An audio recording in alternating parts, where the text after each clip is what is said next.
Weekend start ஆயிடுச்சு இல்லையா? இந்த 2 நாள்ல எப்பல்லாம் டைம் கிடைக்குதோ, இந்த சட்னி பொடி ரெசிபிய அரைச்சு ஃப்ரிட்ஜ்ல ஸ்டோர் பண்ணி வச்சுருங்க. லாஸ்ட் வீக் இந்த பவுடர் ரெடி பண்ணி ஃப்ரிட்ஜ்ல ஸ்டோர் பண்ணி வச்சதுனால, சேம் ரிப்பீட்டடான டிஷ்ஷஸ மார்னிங் பிரேக்ஃபாஸ்ட்க்கு பண்ணா கூட என்னால டிஃபரண்டான டேஸ்ட்ல அத சர்வ் பண்ண முடிஞ்சது. குக்கிங் டைம் நெறையவே சேவ் ஆச்சு. இத பண்றதுக்கு கொஞ்சமா நல்லெண்ணெய்ல ஒரு 10, 12 வரமிளகாவ எடுத்து வறுத்து வச்சுக்கணும். 1 கப் அளவுக்கு துருவன தேங்காவ வாசனை வர அளவுக்கு வதக்கி எடுத்து வச்சுக்கங்க. அதிலேயே 1/2 கப் அளவுக்கு பொட்டுக்கல்ல. பொட்டுக்கல்ல இல்லைன்னா வறுத்த கடலை கூட எடுத்துக்கலாம். இல்ல பச்சை கடலை இருந்ததுன்னா அதையும் எடுத்து வறுத்துக்கலாம்.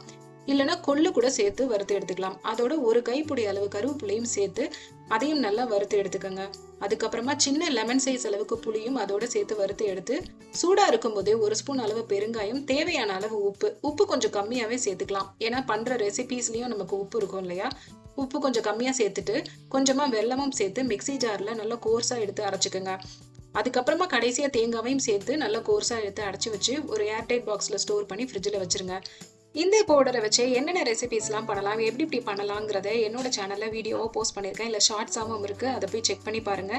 இதே மாதிரி ஆனியன் டொமேட்டோ மசாலா, கருவேப்பிலை பொடி இது எல்லாத்தையுமே ஏர்டைட் பாக்ஸ்ல ஸ்டோர் பண்ணி நம்ம வெரைட்டியான டிஷ்ஷஸ் சீக்கிரமான டைம்ல பண்ணி முடிக்க முடியும். அது எல்லாத்தையும் என்னோட சேனல்ல போய் செக் பண்ணி பாருங்க.